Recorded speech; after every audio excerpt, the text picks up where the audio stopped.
Uh, Thank you so much, Pugal. Thank you. And I would also like to thank all the three speakers for such an amazing speech and views. So, in fact, I can't agree more with Garga Bhattacharjee when he said that this is not the first time that the federal tenets of the Constitution are under threat. Whenever there's a possibility, it was always under threat. So, for example, I would like to also to quote the American scholars Selig Harrison in his work "The Most Dangerous Decade" said after independence, immediately after independence, there was huge uh, call within the Congress quarters to create a unitary and homogenized country, India. And in fact, they're also against dividing states based on linguistic basis, but they're also inclined more so to create a state arbitrarily. Right? But the only reason why this was stopped was because all the regional forces, more so in Bengal and also in Dravidian movement in Tamil Nadu, vociferously rejected this idea and they had no other option. And that's why even Hindi couldn't become the sole language of the country. So I think the main reason for this, I would also say the structure in which the Indian constitution is modeled. Somehow, in a way, I think the Indian model, that is the Westminster model, which we completely borrowed from the Commonwealth countries such as the Great Britain or Canada, in which the first past the poll and in which the member of parliaments would select the prime minister, is kind of not suited for such a heterogeneous country such as India. For example, let's say BJP government just has 28% in 2014 when they won the election, they had 28% vote share, and and with this they were able to have more than 50% MPs in the parliament. Do you think a constitution itself is not suited for a heterogeneous country like India, in which the MPs, for example, in Modi's party, for example, will definitely not go against him. So it's mostly like rubber stamp. Whatever is decided in the cabinet is just two people. So it's just two people deciding for the whole country. Do you think India would have been a better presidential? India would have been better in presidential model? I think this is for all panelists to answer.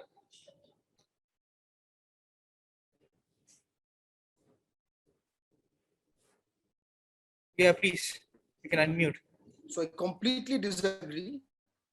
Whatever limited rights that we have as states happen because we do not have something presidential.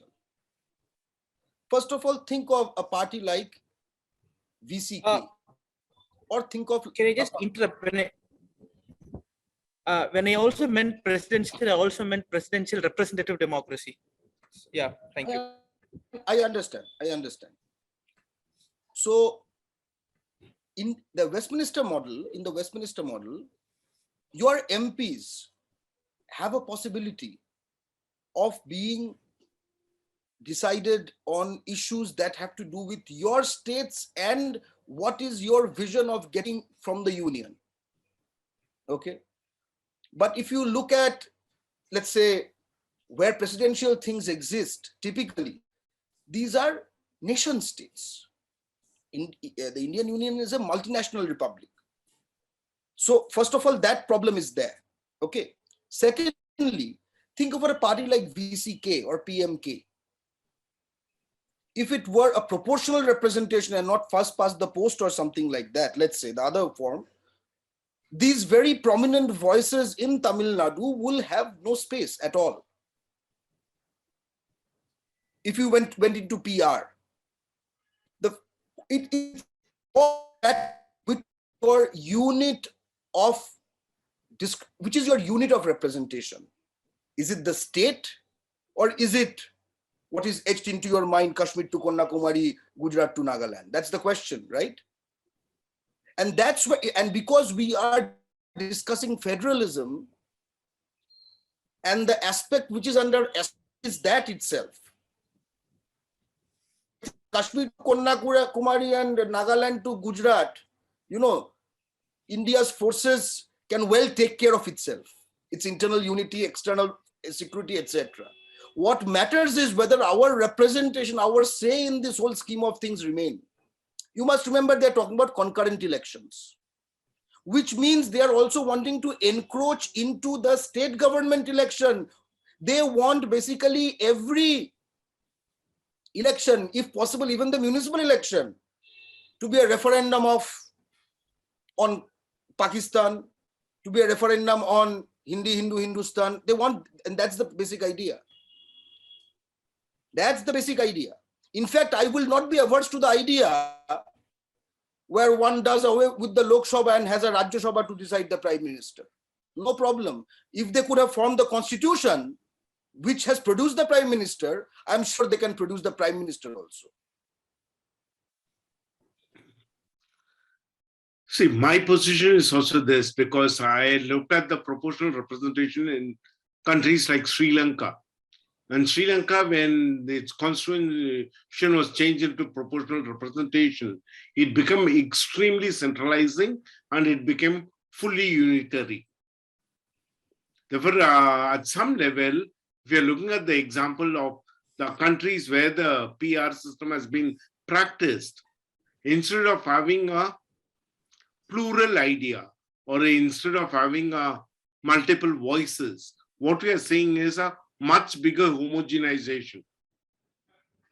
And Sri Lanka is a best example, because there the PR came in only with the J.R. Jayawardene's constitutional reform in 1978. And let's look at the outcome of the Sri Lankan election after the new constitution came into existence, that is the 78 constitution. After the 78 constitution, what we noticed is that proportional representation is not giving the adequate voice. And with idea of two Kamal system, I think we need to enhance the participation of the Rajya Sabha. If we are thinking in terms of balances, the state voices through the Rajya Sabha should go up. And I think that Rajya Sabha should take up a stand that no bill is going to be introduced till it's been discussed by a Sai committee. Rajya Sabha is not exercising its veto power. I think we need, if we're talking about the idea of checks and balances, the most important one is to recognize that the proportional representation hasn't given voice to everybody in quite a few places where it has been practiced. And in a country like India, we need to strengthen the places which are exclusive domain of the state, like say Rajya Sabha. So, for instance, Tamil Nadu's share during the biennial election to Rajya Sabha has been 6, and that number has been stable for quite some time, despite Tamil Nadu's contribution for the nation building. Why should Tamil Nadu's membership be 6 for a biennial election? Therefore, I think that is where the key question comes in.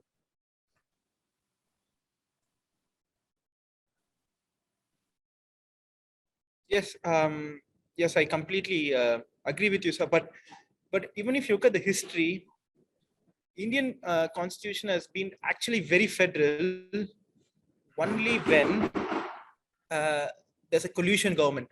From independence, let's say until Indira Gandhi's time, it was dominating, and only from 89 to 2014, it was truly federal when all the regional parties had a say.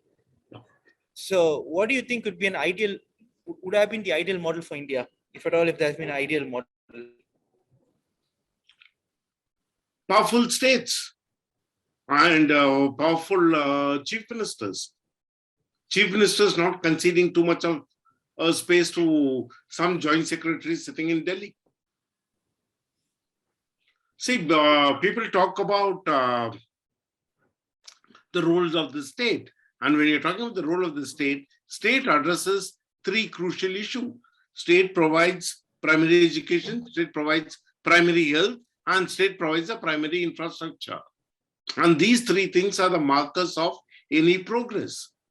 Therefore, if we are looking at the developmental indices, what is the contribution of the state and what is the contribution of the center? If the center is going to control the purse, but if the responsibility is going to be with the state, that is the key burden on the state, because state is expected to deliver on all these indicators. And when you are delivering also, you're not going to get benefit out of it, as happened in the case of reduced fertility rate. Because the reduced fertility rate means the transfer of money is also being reduced in the terms of your population share. Therefore, it's a much more complicated one. I think our solution should be in such a way that we have to recognize India as an interlocking public, and this interlocking public needs a sharing of power in a more mature manner. And the sharing of power in a more mature manner happens only when... Maybe we have very less time. Could you also be slightly brief? Because I Yes. think we have please 4 go more ahead with questions. the next. So, Mr. Garga, I think you wanted to make an observation. Can you just make your observation as quickly as possible? Thank you. Very briefly, when you said that the coalition governments upheld federalism, what you actually mean probably is that they stopped further assaults on federalism. Our expectation is Delhi will destroy federalism, and in certain times it does not progress. It's the kind of destruction juggernaut. It's like a eviction, what they call that big payload or something like that. It stops for the time being. So that's what we mean by coalition government. So of course, it's a very welcome thing. It's a very welcome thing. Remember, Delhi think tanks, Delhi academia, Delhi establishment, all their talking heads always talk about, coalition government, instability. They give a huge fear factor to do this, because they know that their whole nice system of being pally with Delhi players and their international connections and all of this, if coalition comes in, now they have to deal with 20 people. New deals have to be made. Only people doing gutkha, you don't have to deal with not only with those people, you have to make deals with people wearing dhoti and lungi. It's complicated. So this is much okay. That is one thing.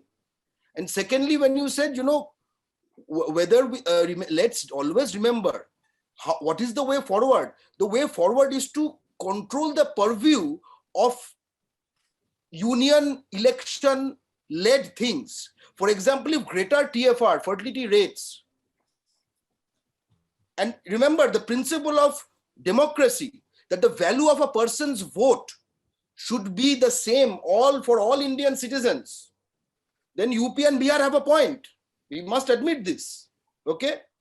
But then the value of that vote should stop mattering for things which have to affect Tamils and Bengalis. That's what we are saying, which means if 2026 delimitation has to be agreed to, there must be a huge non-Hindi united resistance, first of all.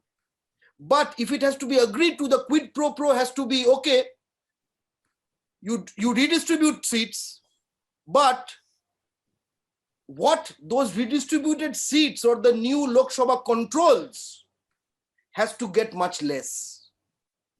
Many powers have to be removed and then given to the states for a redistribution scheme to work. But I think BJP will bite the bait, because if BJP gets 2024 and then delimitation in 2026, India is in huge trouble. Okay. So I think we have a couple of members who also need to ask a question. So before that, I will actually take all the questions together now.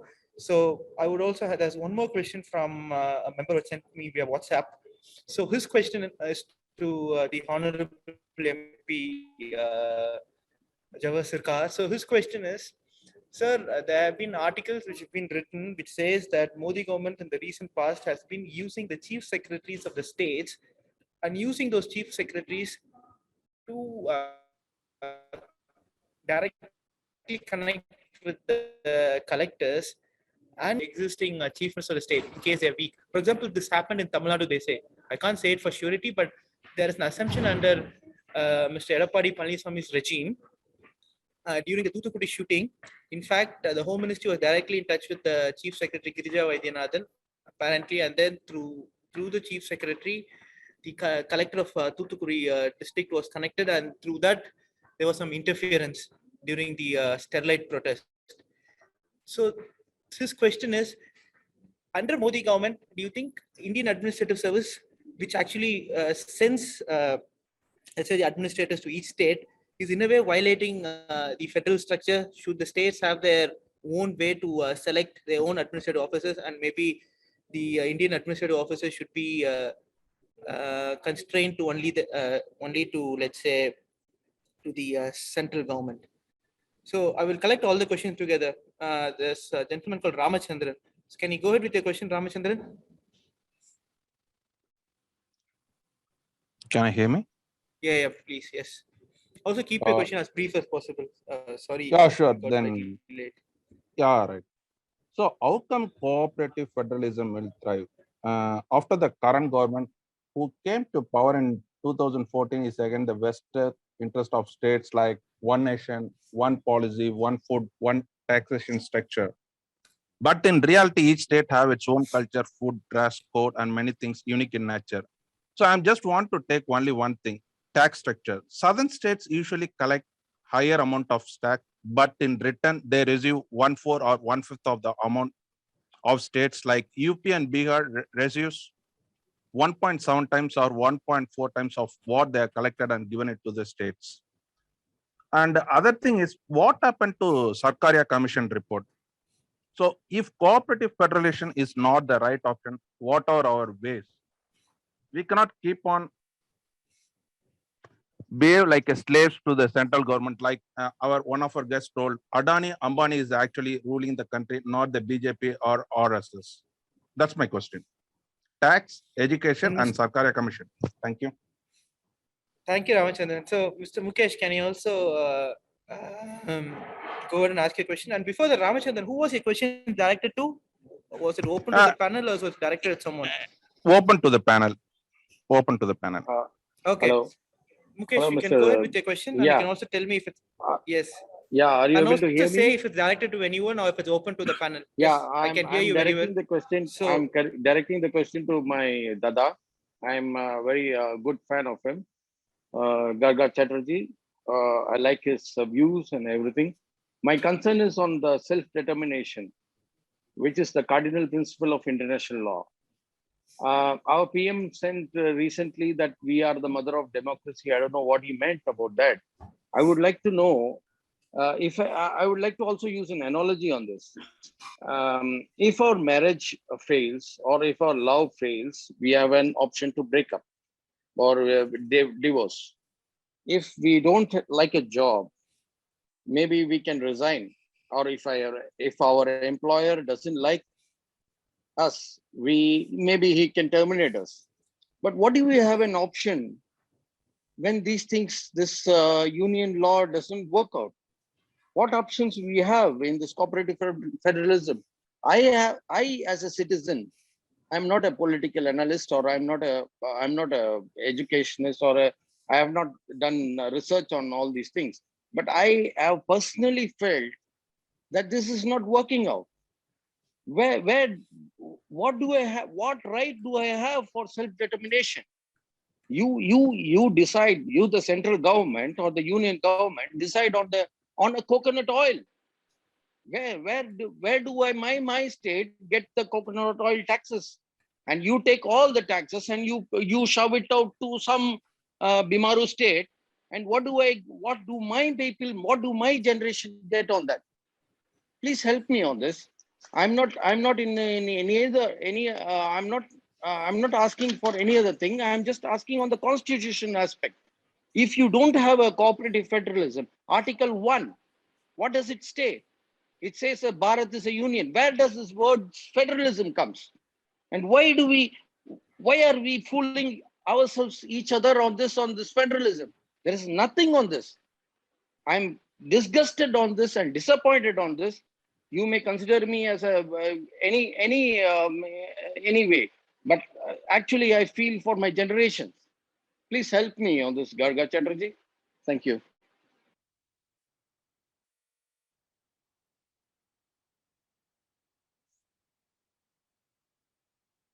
Should I answer, or it's all being taken together?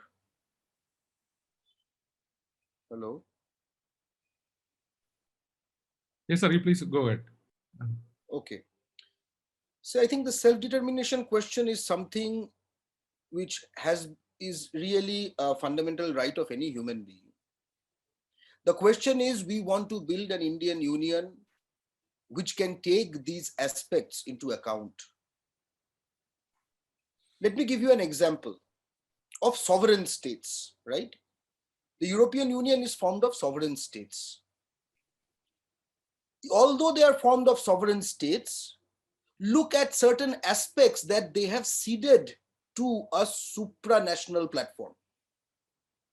Defense in the form of NATO, currency in the form of euro, okay? And also the question of external affairs, because see, you can drive through, etc., etc. On immigration, there are kind of Europe-wide responses in certain cases, which means with full national sovereignty, ceding to supranational entities actually is helpful for all, which is why the ceding is done, right? It's not because people are in a bad state. So we have models of exactly that. What we are talking about is that the union should have, let's say, external defense. Because if somebody attacks in the border, if you can put 5 people and 500 people, it matters, right? Or let's say various foreign countries, they share borders with multiple states. So external affairs question. And currency, it makes a large market for exactly your coconut. It's not only being sold in Tamil Nadu, by the way. So if we can look at the EU, how it is evolving, even after full sovereignty, that gives us a model of, and see, these are the exact cabinet mission plan subjects that they are converging towards. So these are not random subjects. That's what I'm saying. So ensuring that is a very important step. Of course, it's a question of gradualism.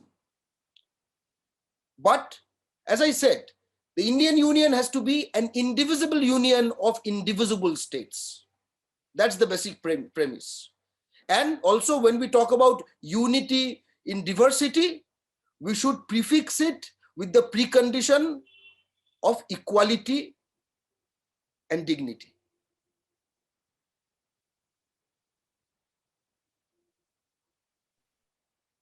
So, any more questions? Yes. Sir, so I'd like to go ahead with one more question. So the question is, how do we bring together parties together for 2024 election? For example, you said it's always better to have an alliance with non-Hindi political parties. But I think such a union may not be feasible to defeat the existing government. So to defeat the existing government, I think Congress is not the answer because it's too weak. But I think we need the coalition government that hangs around the Congress. So how do you build such a coalition? My question is directed to Honorable MP from West Bengal.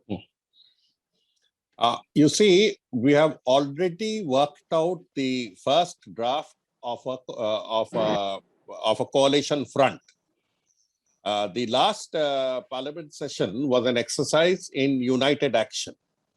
I was pretty surprised to see in the Rajya Sabha that we had a wide range of political support from DMK and the CPIM, CPI, Trinamool Congress. Trinamool Congress was very vocal, as you know, and very uncompromising on this. The Indian National Congress, the AAP, which is the North Indian party, Samajwadi Party, and even Mr. Lalu Yadav's party. So these are North Indian parties. You see, we cannot do without either the Congress or the 3-4 major North Indian parties. We have to bank on the regional parties, but we also have to bring them in. And many of them are coming in voluntarily. The problem is there are certain so-called opposition states run by so-called opposition parties who are actually hand in glove with Mr. Modi's government. I am referring to the BJD of Odisha, I'm referring to the YSR Congress, I'm referring to the TRS, who vote en bloc with the, if you take the Rajya Sabha, you require about 120 to 25 seats to get a majority, 20 seats at least to get a majority. The BJP has only 94. So these smaller parties align themselves with the BJP to give them the required majority. Now, this is an unfortunate development. And if these can also be got out, the exercise that you have on the floor of the Rajya Sabha could be repeated in the polling station battles that we will face 2 years, 3 years hence. There is every possibility. And one thing that was happening is that there was a lack of synergies coming in. We were talking about it.